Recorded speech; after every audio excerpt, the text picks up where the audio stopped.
किसी भी शख्स के साथ बात करते हैं तो हम एक ह्यूमन इंटरफेस लैंग्वेज यूज करते हैं। Every human interface language has predefined grammar. हर जुबान के अंदर, हर लैंग्वेज के अंदर प्री डिफाइंड ग्रामर रूल्स होते हैं। उन रूल्स को फॉलो करके, उन रूल्स को यूज करके हम अपनी स्टेटमेंट्स को करेक्ट वे में बनाते हैं। Every language, every human interface language consists of several elements just like as verb, noun, pronoun, adverb, etc. Similarly, human computer interface language or programming language also consists of predefined grammar elements. Human computer interface language आपके लिए एक comfortable zone create करती है। आज के इस lecture के अंदर हम उन तमाम एलिमेंट्स को डिस्कस करेंगे, उन तमाम एलिमेंट्स को डिफाइन करेंगे जिनको यूज करके हम कंप्यूटर के अंदर प्रोग्रामिंग लैंग्वेज के साथ हम कम्युनिकेट कर सकते हैं। इस लेक्चर के अंदर हम प्रोग्रामिंग ग्रामेटिकल रूल्स को यूज करेंगे, उनको डिफाइन करेंगे और फिर नेक्स्ट लेक्चर के अंदर हर एलिमेंट को हम डिटेल के अंदर एक्सप्लेन करेंगे और इन एलिमेंट्स को हम 3 लैंग्वेज के अंदर डिटेल के अंदर देखेंगे। पहले C++ के इन्वायरमेंट के अंदर उन एलिमेंट्स को अप्लाई करेंगे, जावा के अंदर अप्लाई करेंगे और फिर पाइथन के प्लेटफॉर्म पे, पाइथन के इन्वायरमेंट के अंदर उन एलिमेंट्स को यूज करके इसको एक्सप्लेन करेंगे। लेक्चर स्टार्ट करने से पहले आपसे रिक्वेस्ट है कि अगर आपने अभी तक चैनल को सब्सक्राइब नहीं किया तो काइंडली इसको सब्सक्राइब कीजिएगा और लास्ट पे अगर आपको वीडियो अच्छी लगे, आपको इस लेक्चर से नॉलेज मिले, आपके नॉलेज में इजाफा हो तो काइंडली इसको अपने दोस्तों से शेयर कीजिएगा। Before starting our lecture, welcome to अलकमर computer and science academy. First of all, I introduce myself. Here is Kareem Ahmed Kamal, MPhil scholar. Now, let's start our lecture.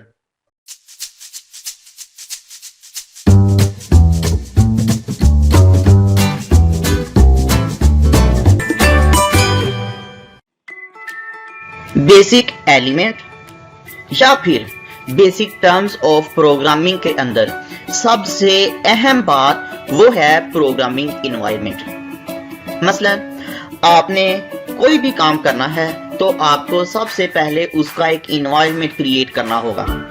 मसलन अगर हमने प्रोग्रामिंग करनी है तो प्रोग्रामिंग करने के लिए भी आपको एक इन्वायरमेंट क्रिएट करना होगा और वो इन्वायरमेंट जो है वो क्या है, वो एक सॉफ्टवेयर की फॉर्म में इंस्टॉलेशन है जो आप अपने पीसी के अंदर, अपने लैपटॉप के अंदर कर लेते हैं और जो आपको वो तमाम सहूलियात देता है, वो प्लेटफॉर्म आपको वो तमाम चीज़ें मुयस्सर करता है और जिस लैंग्वेज के अंदर भी आप प्रोग्रामिंग करना चाहते हैं वो उस हिसाब से आपको वो वाले टूल्स प्रोवाइड करता है।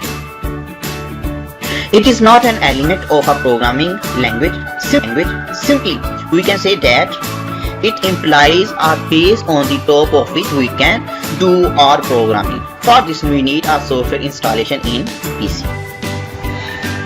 नंबर 2 पे सबसे अहम element of program is syntax. ये सिंबल्स का, वर्ड्स का एक सेट है जो एक स्पेसिफिक ऑर्डर के अंदर लिखा जाता है। सिंपल हम कह सकते हैं किसी भी लैंग्वेज के अंदर ग्रामर रूल्स होते हैं और ये सिंटैक्स भी प्रोग्रामिंग लैंग्वेज के ग्रामेटिकल रूल्स हैं। डिफरेंट लैंग्वेज के अंदर डिफरेंट सिंटैक्स यूज किए जाते हैं। Syntax is a set of rules that defines the various combination of symbols and tells the computer how to read the code. It is a specific set of words with specific order. तीसरे number पे हमारे पास basic terms of programming में data type आती है। यानी जब हमने कोई भी प्रोग्राम राइट करना है तो उस प्रोग्राम में यूज होने वाला डाटा किस टाइप का है उसको हम डाटा टाइप कहते हैं। अब वो डाटा किस फॉर्म में होगा, वो न्यूमेरिकल फॉर्म में होगा, वो अल्फ़ाबेटिकली होगा, यानी जिस टाइप का वो डाटा है वो डाटे की टाइप को हमने डिफाइन करना। और सबसे अहम बात प्रोग्रामिंग के अंदर यही समझी जाती है। As it's name indicates that it represents the type of data which we can process using in any computer program.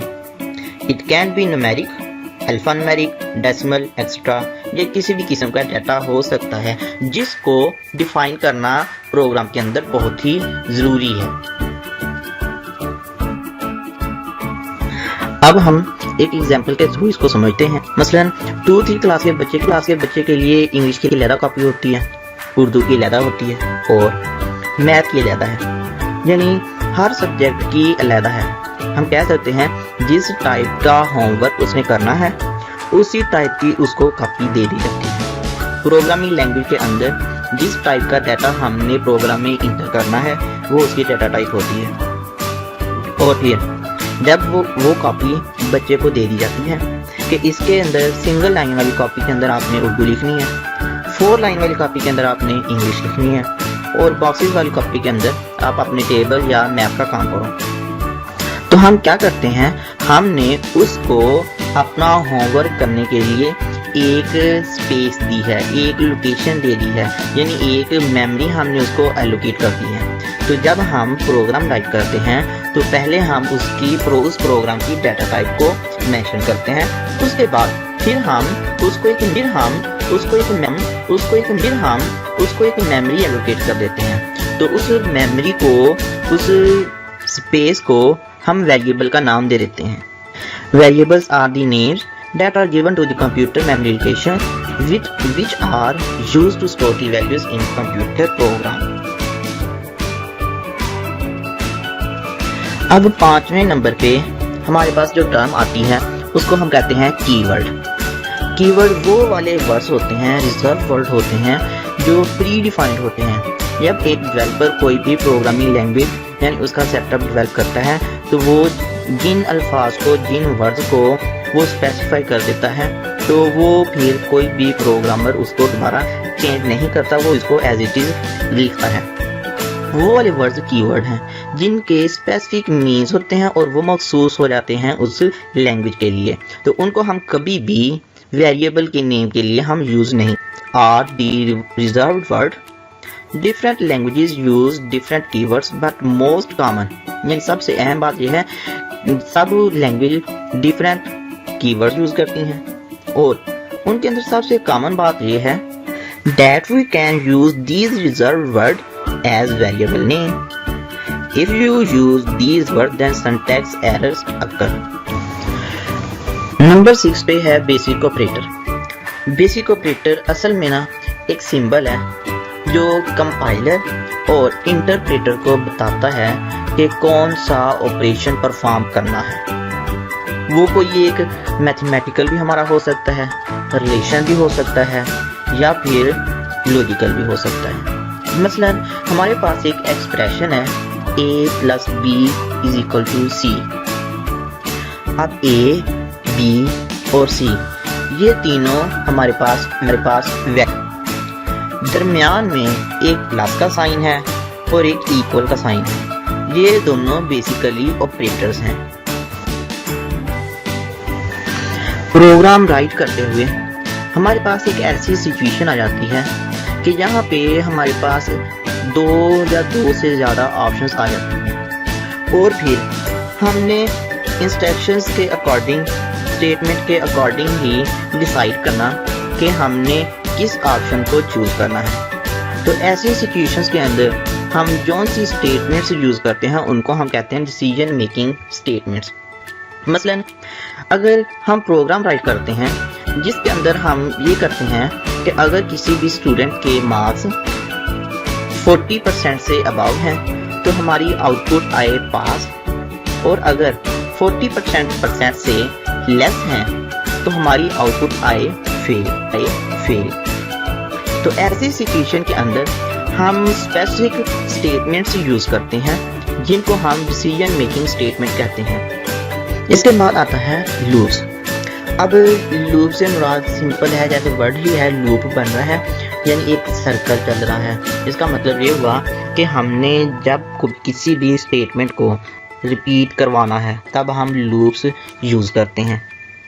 It allows to execute statements और set of statements multiple times. Number 9 पे है numbers. तो programming language हमारे लिए बहुत सारी numbers की types को प्रोवाइड करती है। मसलन वो नंबर्स स्मॉल टाइप के हो सकते हैं, नंबर लॉन्ग टाइप के हो सकते हैं, डेसिमल हो सकते हैं, लार्ज हो सकते हैं, जिनके डिटेल के अंदर हम जब इसके नंबर्स को हम डिटेल के अंदर इसके ऊपर वीडियो बनाएंगे तब हम इसको डिटेल के अंदर देखेंगे। किसी भी प्रोग्रामिंग लैंग्वेज के अंदर कैरेक्टर को यूज़ करना बहुत ही आसान है। तो इस हर प्रोग्रामिंग लैंग्वेज हमें कैरेक्टर की फैसिलिटी भी देती है। तो हम सिंपल कैरेक्टर उसको हम कह सकते हैं, उस डाटा टाइप को कहते हैं कि जिसको भी हम सिंगल कोटेशन के अंदर लिख देंगे, चाहे वो एक नंबर हो, चाहे वो एक अल्फ़ाबेट हो, या फिर वो एक स्पेशल कैरेक्टर हो।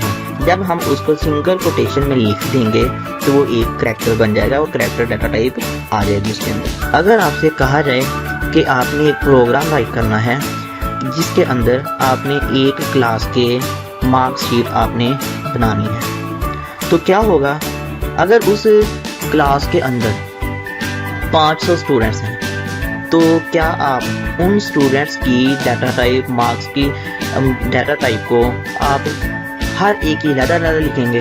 तो ये बहुत ही टाइम कंज्यूमिंग वर्किंग होगी। इसको ख़त्म करने के लिए एरे यूज़ करते हैं, यानी जहाँ पे के वेरिएबल्स आ जाएं वहाँ हम उन सब को एक डाटा स्ट्रक्चर के अंदर अरेंज कर लेते हैं। उसको हम कहते हैं arrays. An array is a data type that stores fixed size of collection of elements of same data type. Same data type की वेरिएबल्स को स्टोर किया जाता है।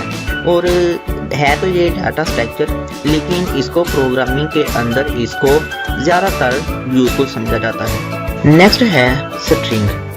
स्ट्रिंग बेसिकली जब हम किसी भी वेरिएबल को या किसी भी कैरेक्टर को डबल कोटेशन के अंदर लिख दें तो वो एक स्ट्रिंग बन जाती है। तो असल में इसका बेसिक पर्पस ये होता है कि जब हमारे पास बहुत सारे कैरेक्टर्स हों तो हमने उनको एक सिंगल वेरिएबल के अंदर यूज़ करना है, तब हम स्ट्रिंग यूज़ करते हैं। बेसिक टर्म्स ऑफ प्रोग्रामिंग के अंदर बहुत ही अहम और बहुत ही कंसेप्चुअल एलिमेंट जो है ना वो है फंक्शंस। फंक्शंस को समझना बहुत ही ज़रूरी है आपके लिए। ये वाले फंक्शन ने हमेशा हमें रिज़ल्ट देना है और इसने हमेशा एक सिंगल ही रिज़ल्ट देना है। मसलन हमारे पास एक एक्सप्रेशन है a + b। जब हम इसके ऊपर कोई भी एक्शन परफॉर्म करवाते हैं, कोई भी ऑपरेटर एक्ट करवाते हैं, तो ये हमें एक सिंगल वैल्यू रिटर्न करेगा। तो basically expression a + b = c एक फंक्शन है। क्या हुआ कि इस फंक्शन के अंदर हमने ऑपरेटर यूज़ किए, ऑपरेटर्स ने जब अपना एक्शन परफॉर्म किया तो हमें एक सिंगल वैल्यू रिटर्न हुई। तो ये एक फंक्शन। तो हमारे पास फंक्शंस की दो टाइप्स होती हैं। एक वो होते हैं जो बिल्ट इन होते हैं और दूसरे वो जो यूज़र डिफाइंड होते हैं। बिल्ट इन फंक्शंस को हम चेंज नहीं कर सकते, लेकिन फंक्शंस यूज़र खुद डिफाइन करता है, उसको आसानी से चेंज किया जा सकता है। फंक्शंस के बहुत सारे नेम्स हैं। डिफरेंट लैंग्वेजेस के अंदर, डिफरेंट टूल्स के अंदर इन फंक्शंस को डिफरेंट नेम दे दिया जाता है। इनको हम मेथड्स भी कहते हैं, सब रूटीन्स भी कहते हैं और प्रोसीजर्स भी कहते हैं।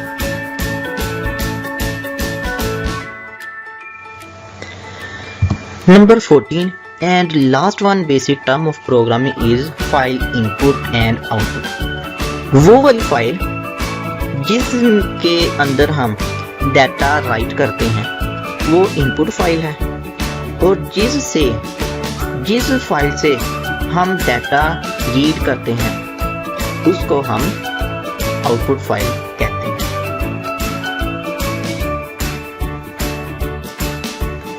आज हमने प्रोग्रामिंग के अंदर यूज होने वाले इंपॉर्टेंट टर्म्स को हमने डिफाइन किया है। और वीडियो पूरी वॉच करने के लिए बहुत बहुत शुक्रिया। थैंक्स सो मच एंड अल्लाह हाफिज़।